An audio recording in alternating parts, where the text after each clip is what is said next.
श्री राम दोस्तों, पिछली वीडियो में आपने सुना कि राजा ने बहुत सारे धन गोधन आदि दान किया। और आज मैं आपकी वीडियो में सुनाती हूँ राम, लक्ष्मण और भरत तीनों का विवाह। सुनिए। दान आदि से निर्वित होकर महाराज दशरथ मिथिलालेश के राजभवन में जाने की तैयारी करने लगे। तभी भरत के मामा अर्थात राजा केकई के पुत्र युद्धचित वहां पर आ पहुंचे। अभिवादन तथा कुशल समाचार जानने की औपचारिकता के पश्चात उन्होंने केकई नरेश का संदेश देते हुए कहा, महाराज, हमारे पिताजी को भरत को देखने की उत्कट इच्छा हो रही है, अतः कृपा करके आप कुछ दिन के लिए भरत को मेरे साथ उनके ननिहाल भेज दें। इस संदेश को लेकर मैं अयोध्या भी गया था, किंतु वहां पर ज्ञात हुआ कि आप जनकपुर में पधारे हुए हो, इसलिए मैं भी यहाँ पर आ गया। महाराज दशरथ ने युद्धाचित का समुचित सत्कार किया और उन्हें सारा वृत्तांत सुनाया। फिर उन्हें लेकर के मंत्रियों, ऋषियों एवं बंधु बांधवों सहित यज्ञशाला के द्वार पर पहुंचे।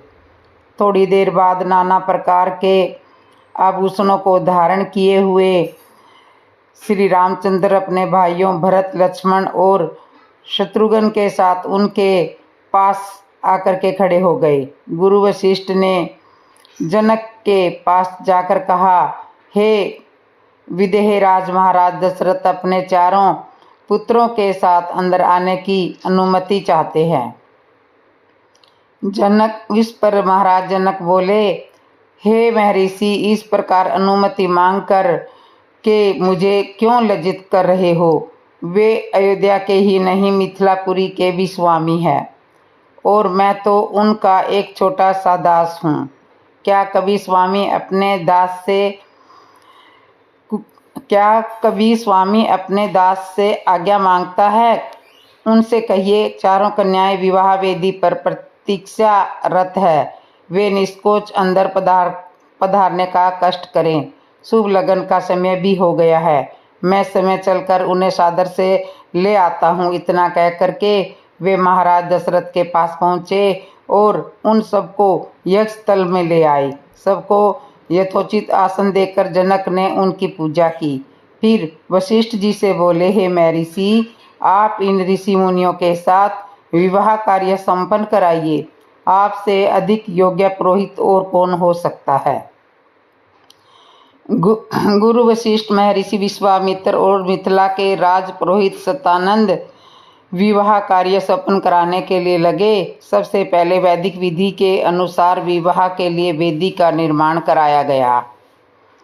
फिर अनेक प्रकार के सुगंधित फूलों से सजाया गया। कुछ दूरी पर चारों ओर गमले सजाए, उनमें चित्त को प्रसन्न करने वाले सुगंधित रंग बिरंगे फूल खिले हुए थे। वेदी के निकट कई स्थानों पर श्रवण पात्रों में धूप, केसर, नवद, अक्षत, घी, दही, शहद आदि सामग्री रखी हुई थी। यज्ञ संपन्न कराने वाले महानुभावों के लिए कुश के आसन बिछा दिए गए। गुरु वशिष्ठ एवं अन्य महर्षियों ने वेद मंत्रों का उच्चारण करते हुए हवन कुंड में अग्नि प्रज्वलित की। फिर वशिष्ठ जी के आदेश पर राजप्रसाद की महिलाओं ने जनक कुमारी सीता को लाकर के यज्ञ वेदी के निकट खड़ा कर दिया। उस समय सीता जी का मुखमंडल प्रातःकालीन बाल रवि की भांति अनुपम सौंदर्य से ददीप्यमान हो रहा था। नख से सिक तक वे बहुमूल्य रत्न जड़ित आभूषणों से सजी हुई थी। संक्षेप में कहा जाए तो उस समय सीता की छवि को देखकर करोड़ों रतियों का संयुक्त रूप भी नगण्य प्रतीत होता था। सीता इन सब बातों से अनजान दृष्टि झुकाए टकाटक धरती की ओर निहार रही थी।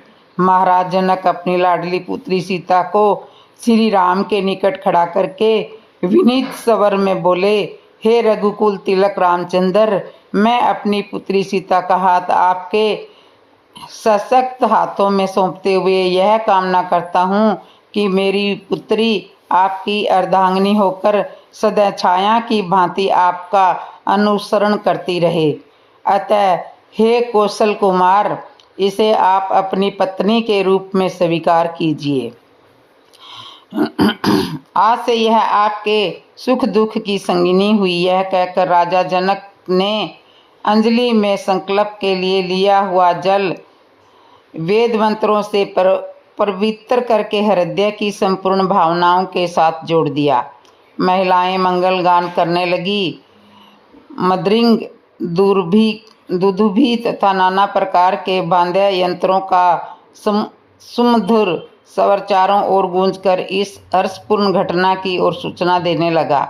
राम और सीता के विवाह के संपन्न हो जाने के पश्चात लक्ष्मण, भरत और शत्रुघ्न का विवाह उर्मिला, मांडवी और सुकृति के साथ पूरे विधि विधान से संपन्न कराया गया।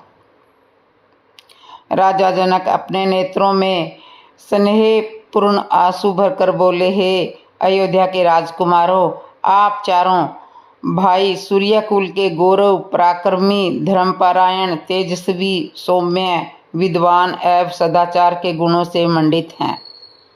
जनकपुरी के इस राजकुल की हार्दिक कामना है कि उसकी ये चारों कन्याएं गुण, क्रम, स्वभाव से आपके अनुकूल बनकर सब प्रकार से आपकी सुयोग्य अर्धांगिनी सिद्ध हो। इसके पश्चात वशिष्ठ जी की आज्ञा से चारों राजकुमारों ने अपने अपनी नवविवाहित पत्नियों के साथ अग्नि की प्रदक्षिणा की। विवाह संपन्न होने के पश्चात महाराज दशरथ समस्त मंत्रियों, ऋषि मुनियों और सपत्नीक राजकुमारों के साथ अपने ठहरने के स्थान पर चले गए। जनकपुरी में रात्रि विश्राम करके प्रातःकाल मुनि विश्वामित्र विदा लेकर के उत्तराखंड की ओर चले गए। महाराज जनक ने दहेज के रूप में असंख्य दास दासियां, हाथी, घोड़े, गौएं, रत्न जड़ित आभूषण, वस्त्र, बर्तन आदि नाना प्रकार की वस्तुएं दे करके अयोध्यापति दशरथ को विदा किया और उन्हें पहुंचाने के लिए नगर के द्वार तक आई। वे हाथ जोड़कर बड़ी नम्रता के साथ बोले, हे राजन, मुझे सब प्रकार से अपना दास समझकर मुझ पर कृपा बनाए रखिए। मैं एक बार फिर आभार पूर्वक कहना चाहता हूँ कि आपने मेरे कुल के साथ संबंध स्थापित करके मुझे गौरवान्वित किया है। मेरी कन्याएं आपकी आज्ञाकारिणी एवं दोनों कुलों का गौरव बढ़ाने वाली हो, यही मेरी कामना है। फिर उन्होंने तथा कुछ ध्वज ने आंसू पूर्ण नेत्रों से चारों कन्याओं को आशीर्वाद देते हुए विदा किया।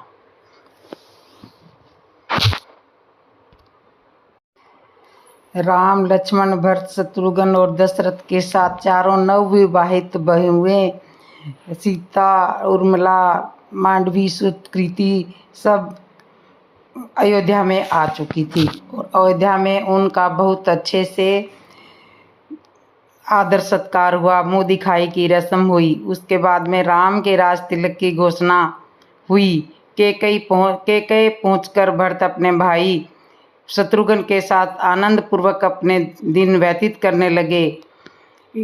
भरत के मामा अश्वपति उनसे उतना ही प्रेम करते थे जितना कि उनके पिता राजा दशरथ। मामा के इस स्नेह के कारण उन्हें यही लगता था मानो वे ननिहाल में न होकर अयोध्या में ही हो। इतने पर भी उन्हें समय समय पर अपने पिता की याद आती रहती थी और वे उनके दर्शनों के लिए आतुर हो उठते थे। राजा दशरथ की भी यही दशा थी। यद्यपि राम और लक्ष्मण उनके पास रहते हुए सदा उनकी सेवा में संलग्न रहते थे, फिर भी वे भरत और शत्रुघ्न से मिलने के लिए अनेक बार व्याकुल हो उठते थे। समय व्यतीत होने के साथ साथ राम के सद्गुणों का निरंतर विस्तार होते जा रहा था। राजकोष से समय निकालकर अयोध्यापति स्वाध्याय करते थे।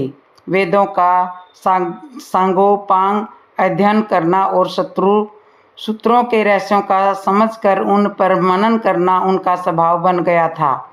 दुखियों पर दया और दुष्टों का दमन करने के लिए सदैव तत्पर रहते थे। वे जितने दयालु थे उससे भी कई गुना कठोर भी थे। दुष्टों को दंड देने में बहुत कठोर थे। वे न केवल मंत्रियों की नीति युक्त बातें ही मानते थे बल्कि अपनी ओर से भी उन्हें तर्क सम्मत अकाट्य युक्तियां प्रस्तुत करके परामर्श भी दिया करते थे। अनेक युद्धों में उन्होंने सेनापति का दायित्व संभालकर धुरंधर शत्रुओं का अपने पराक्रम से परास्त किया था। जिस स्थान से भी वे भ्रमण करते हुए देश देशांतर के लिए गए, वहाँ के प्रचलित रीति रिवाजों, सांस्कृतिक धारणाओं का अध्ययन किया, उन्हें समझा और उनको यथोचित सम्मान भी दिया। उनके क्रियाकलाप ऐसे थे कि लोगों को विश्वास हो गया कि रामचंद्र क्षमा में पृथ्वी के समान, बुद्धि विवेक में बृहस्पति के समान और शक्ति में साक्षात देवताओं के अधिपति इंद्र के समान है। न केवल प्रजा वरन स्वयं राजा दशरथ के मस्तिष्क में यह बात स्थापित हो गई थी कि जब भी राम अयोध्या के सिंहासन पर सुशोभित होंगे, उनका राज्य अपूर्व सुखदायक होगा और वे अपने समय के सर्वाधिक योग्य एवं आदर्श नरेश होंगे। राजा दशरथ अब शीघ्र राम का राज्याभिषेक कर देना चाहते थे। उन्होंने मंत्रियों को बुलाकर कहा, हे मंत्रीगण, अब मैं बूढ़ा हो चुका हूँ और रामचंद्र जी राज सिंहासन पर बैठने के योग्य हो गए हैं। मेरी प्रबल इच्छा है कि शीघ्र राम का राज्याभिषेक कर दूं। अपने इस विचार पर आप लोगों की सम्मति लेने के लिए ही मैंने आप लोगों को यहाँ पर बुलाया है। कृपया आप सभी अपनी अपनी सहमति दीजिए। राजा दशरथ के इस प्रस्ताव को सभी मंत्रियों ने प्रसन्नतापूर्वक स्वीकार किया। शीघ्र ही राज्य भर में राज तिलक की तिथि की घोषणा कर दी गई और देश देशांतर के राजाओं का इस शुभ उत्सव में सम्मिलित होने के लिए निमंत्रण पत्र भेज दिए गए। थोड़े ही दिनों में देश देश के राजा महाराजा, वनवासी, ऋषि मुनि, अनेक प्रदेश के विद्वान तथा दर्शकगण इस अनुपम उत्सव में भाग लेने के लिए अयोध्या में आकर एकत्रित हो गए।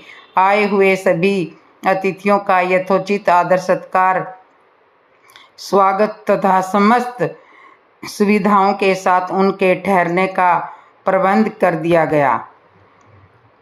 निमंत्रण भेजने का कार्य की उतावली में मंत्रीगण मिथिलापुरी और महाराज के पास निमंत्रण भेजना ही भूल गए।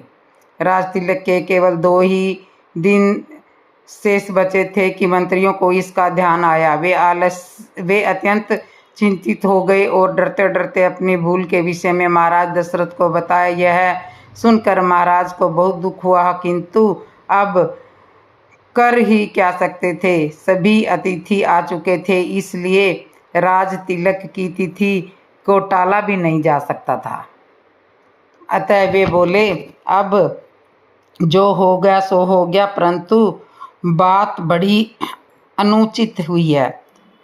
अस्तु के लोग घर के ही आदमी हैं, उन्हें याद में सारी स्थिति समझाकर मना लिया जाएगा। राम के राज तिलक की तैयारियां। दूसरे दिन राजा दशरथ के दरबार में सभी देशों के राजा लोग उपस्थित थे। सभी को संबोधित करते हुए दशरथ ने कहा, हे नृपगण, मैं अपनी और अयोध्या वासियों की ओर से आप सभी का हार्दिक स्वागत करता हूँ। आपको ज्ञात है कि अयोध्या नगरी में अनेक पीढ़ियों से इक्ष्वाकु वंश का शासन चलता आ रहा है। इस परंपरा को निर्वाह करते हुए मैं अब अयोध्या का शासनभार अपने सभी प्रकार के योग्य, वीर, पराक्रमी, मेधावी, धर्मपरायण और नीति निपुण ज्येष्ठ पुत्र राम को सौंपना चाहता हूँ। अपने शासनकाल में मैंने अपनी प्रजा को हर प्रकार से सुखी और संपन्न बनाने का प्रयास किया है। अब मैं बूढ़ा हो चुका हूँ और इसी कारण से मैं प्रजा के कल्याण के लिए अधिक सक्रिय रूप में कार्य करने में समय को असमर्थ पा रहा हूँ। मुझे विश्वास है कि राम अपने कौशल और बुद्धिमत्ता से प्रजा को मुझसे भी अधिक सुखी रख सकेगा। अपने इस विचार को कार्यान्वित करने के लिए मैंने राज्य के ब्राह्मणों, विद्वानों एवं नीतिज्ञों से अनुमति ले ली है। वे सभी मेरे इस विचार से सहमत हैं और उन्हें विश्वास है कि राम शत्रुओं के आक्रमणों से भी देश की रक्षा करने में सक्षम है। राम में राजस्व के सभी गुण विद्वान हैं। उनकी दृष्टि से राम अयोध्या का ही नहीं वरना तीनों लोकों का राजा होने की भी योग्यता रखता है। इस राज्य के लिए आप लोगों की सम्मति भी अत्यंत महत्वपूर्ण है, अतः आप लोग इस विषय में अपनी सम्मति प्रदान करें।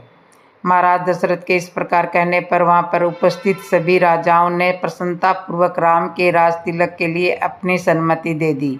राजा दशरथ ने कहा, आप लोगों की सम्मति पाकर मैं अत्यंत प्रसन्न हूँ, क्योंकि चैत मास जो सब मासों में श्रेष्ठ मधु मास कहा जाता है चल रहा है। कल ही राम के राज तिलक के उत्सव का आयोजन किया जाए। मैं मुनि श्रेष्ठ वशिष्ठ जी से प्रार्थना करता हूँ कि वे राम के राज तिलक की तैयारी का प्रबंध करें। राजा दशरथ की प्रार्थना को स्वीकार करके गुरु वशिष्ठ जी ने संबंधित अधिकारियों को आज्ञा दी कि वे यथाशीघ्र श्रवण, रजत, उज्ज्वल, माणिक्य, सुगंधित औषधियाँ, सवरेत सुगंधित युक्त मालाएं, लाजा, घृत, मधु, उत्तम वस्त्र आदि एकत्रित करने का प्रबंध करें। चतुर्गुणी सेना को सुशोभित रहने का आदेश दे। श्रवण होदों से सजे हुए हाथियों, श्वेत चमरों, सूर्य का प्रतीक अंकित ध्वजाओं और परस्पर परंपरा से चले आने वाले श्वेत निर्मल छत्र, श्रवण निर्मित 100 घोड़े, श्रवण मंडित सिंगों वाले सांड, सिंह की अक्षुण त्वचा आदि का शीघ्र प्रबंध करें। सुशोभित वेदी का निर्माण करें। इस प्रकार अन्य और जितने भी आवश्यक निर्देशन थे उन्होंने संबंधित अधिकारियों को दे दिए। इसके बाद राजा दशरथ ने प्रधानमंत्री सुमंत से राम को शीघ्र लिवा लाने के लिए कहा। महाराज की आज्ञा के अनुसार सुमंत रामचंद्र जी को रथ में अपने साथ बिठाकर लिवा ले आई। अत्यंत श्रद्धा के साथ राम जी ने पिता को प्रणाम किया और उपस्थित जनों का यथोचित अभिवादन किया। राजा दशरथ ने राम को अपने निकट बिठाया और मुस्कुराते हुए कहा, हे राम, तुम्हारे गुणों से समस्त प्रजाजन प्रसन्न है, इसलिए मैंने निश्चय किया है कि मैं कल तुम्हारा राज्य अभिषेक कर दूंगा, राज तिलक कर दूंगा। इस विषय में मैंने ब्राह्मणों, मंत्रियों, विद्वानों एवं समस्त राजा महाराजाओं की भी सम्मति प्राप्त कर लिया है। इस अवसर पर मैं तुम्हें अपने अनुभव से प्राप्त कुछ सीख देना चाहता हूँ। सबसे पहली बात तो यह है कि तुम कभी विनयशीलता का त्याग मत करना। इंद्रियों को सदा अपने वश में रखना। अपने मंत्रियों के हृदय में उठने वाले विचारों को प्रत्यक्ष रूप से जानने और समझने का प्रयास करना। प्रजा को सदैव संतुष्ट और सुखी रखने का प्रयास करना। यदि मेरी कही हुई इन बातों का तुम पर अनुसरण करोगे तो तुम सब प्रकार की विपत्तियों से सुरक्षित रहोगे और लोकप्रियता अर्जित करते हुए निष्कंटक राजकाज चला सकोगे। यह सिद्धांत की बात है कि जो राजा अपनी प्रजा को प्रसन्न और सुखी रखने के लिए सदैव प्रयत्नशील रहता है, उसका संसार में कोई शत्रु नहीं होता। यदि कोई व्यक्ति स्वार्थवश उसका अनिष्ट करना भी चाहे तो भी वह अपने उद्देश्य में सफलता प्राप्त नहीं कर सकता, क्योंकि ऐसे राजा को उसकी प्रजा एवं मित्रों का हार्दिक समर्थन प्राप्त होता है। पिता से यह उपयोगी शिक्षा प्राप्त करके राम जी ने समय को धन्य माना और उन्होंने अपने पिता को आश्वासन दिया कि वे अरक्षक इन बातों का पालन करेंगे। दास दासियों ने राजा के मुख से राम का राज तिलक करने की बात सुनी तो वे प्रसन्नता से उछलते हुए महारानी कौशल्या के पास जाकर उन्हें यह शुभ संवाद सुनाया, जिसे सुनकर उनका रोम रोम पुलकित हो गया। इस शुभ समाचार के सुनाने वालों को उन्होंने बहुत सा स्वर्ण वस्त्र आभूषण देकर मालोमाल कर दिया। के राज तिलक की तैयारी। दूसरे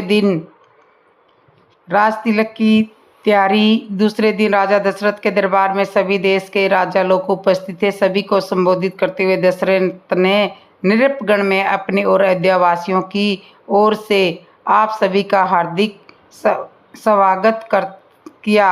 आपको ज्ञात है कि अयोध्या नगरी में अनेक पीढ़ियां से इक्ष्वाकु वंश का शासन चलता आ रहा है।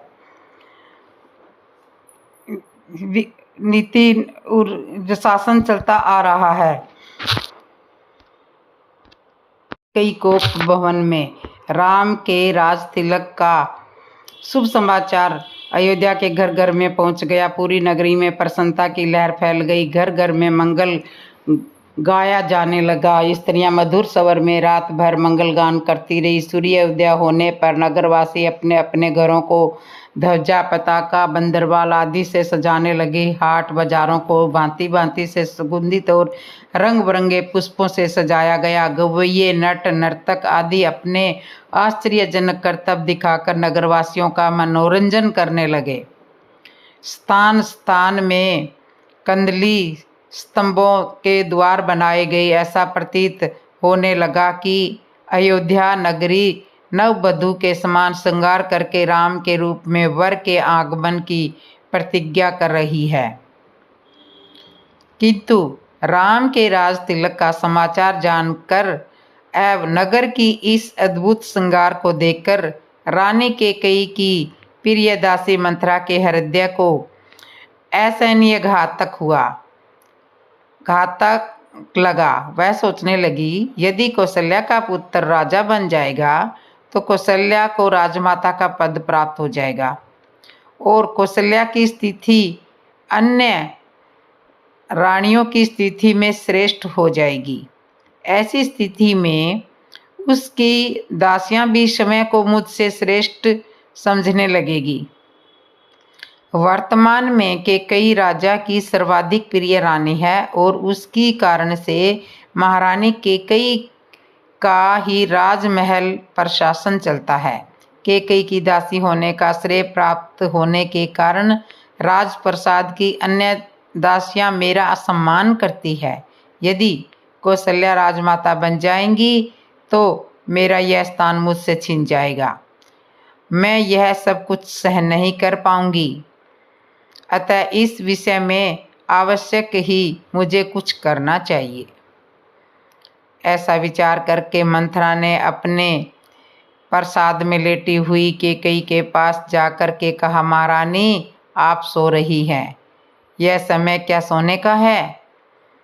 क्या आपको पता है कि कल राम का राज्य अभिषेक के युवराज के रूप में अभिषेक होने वाला है? मंथरा के मुख से राम के राज तिलक का समाचार सुनकर कैकेयी को अत्यंत प्रसन्नता हुई। समाचार सुनाने की खुशी में कैकेयी ने मंथरा को पूर्व पुरस्कार स्वरूप एक बहुमूल्य आभूषण दिया और कहा, मंथरे तू अत्यंत प्रिय समाचार लेकर आई है। तू तो जानती ही है कि राम मुझे बहुत प्रिय है। इस समाचार को सुनाने के लिए। यदि और भी जो कुछ मांगोगी तो मैं वह भी तुझे दे दूंगी। कैकेयी के वचनों को सुनकर मंथरा अत्यंत क्रोधित हो गई। उसका तन बदन जल भून गया। पुरस्कार में दिए गए आभूषण को फेंकते हुए वो बोली, महारानी, आप बहुत नासमझ है। स्मरण रखिए कि सौत का बेटा शत्रु के जैसा ही होता है। राम अभिषेक होने पर कौशल्या को राजमाता का पद मिल जाएगा और आपकी पदवी उसकी दासी के जैसी हो जाएगी। आपका पुत्र भरत भी राम का दास हो जाएगा। भरत के दास होने पर आपकी बहू को भी एक दासी की ही पदवी मिलेगी। यह सुनकर कैकेयी ने कहा, मंथरा, राम महाराज के श्रेष्ठ पुत्र हैं और प्रजा में अत्यंत लोकप्रिय है। अपने सद्गुणों के कारण वे सभी भाइयों से श्रेष्ठ भी है। राम और भरत भी एक दूसरे को भिन्न नहीं समझते क्योंकि उनके बीच में अत्यधिक प्रेम है। राम अपने सभी भाइयों को अपने ही समान समझते हैं, इसलिए राम को राज्य मिलना भरत को राज्य मिलने के जैसा ही है।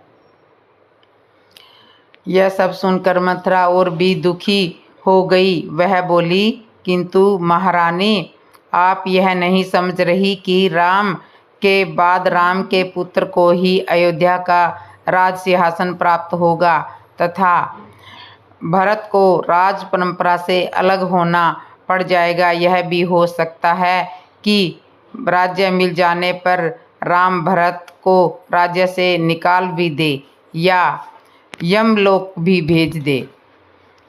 अपने पुत्र के अनिष्ट की आशंका की बात सुनकर कैकेयी का हृदय विचलित हो उठा। उसने मंथरा से पूछा, ऐसी स्थिति में मुझे क्या करना चाहिए? मंथरा ने उत्तर दिया, आपको याद होगा कि एक बार देवासुर संग्राम के समय महाराज दशरथ आपको साथ लेकर के युद्ध में इंद्र की सहायता करने के लिए गए थे।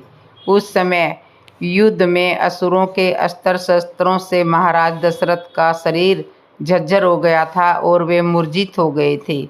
उस समय सारथी बनकर आपने उनकी रक्षा की थी। आपकी उस सेवा के बदले में उन्होंने आपको 2 वरदान प्रदान किए थे जिससे कि आपने आज तक नहीं मांगा है। अब आप एक वर्ष से भरत का राज्याभिषेक और दूसरे वर्ष से राम के लिए 14 वर्ष का वनवास मांगकर अपना मनोरथ सिद्ध कर लीजिए। शीघ्र आप मलिन वस्त्र धारण करके कोप भवन में चली जाइए। महाराज आपको बहुत अधिक चाहते हैं, इसलिए वे आवश्यक ही आपको मनाने का प्रयास करेंगे और आपके द्वारा मांगने पर उन दोनों वरों को देने के लिए तैयार हो जाएंगे। किंतु याद रहे कि वर मांगने से पहले उनसे वचन आवश्यक लें, जिससे कि वे उन वरदानों को देने के लिए बाध्य हो जाए। मंथरा के कथन के अनुसार कैकेयी कोप भवन में जाकर के लेट गई। तो दोस्तों, कैकेयी कोप भवन में पुराने कपड़े पहन करके और बाल खुले छोड़ करके लेट गई और मंथरा ने उसको भड़का दिया। तो मथुरा के कहने से कैकेयी भड़क गई। वैसे तो कैकेयी राम को अपने पुत्र भरत से भी ज़्यादा प्यार करती थी, लेकिन वो कहते हैं ना कि सीख पत्थर को भी तोड़ देती है। तो दोस्तों, आज की कथा इतनी ही। अगली कथा में इससे आगे की कथा सुनाऊंगी, तो बने रहिए कथा में। और जो चैनल पे नए आए हैं वो चैनल को सब्सक्राइब कर ले, लाइक कर ले, कमेंट कर ले और बेल आइकन बटन तो ज़रूर दबा दें और कमेंट में जय श्री राम ज़रूर लिख दीजिए और कथा को शेयर भी ज़रूर कर दिया करो, ताकि राम नाम और भी लोग सुन सकें, हमारी कथा को और भी लोग।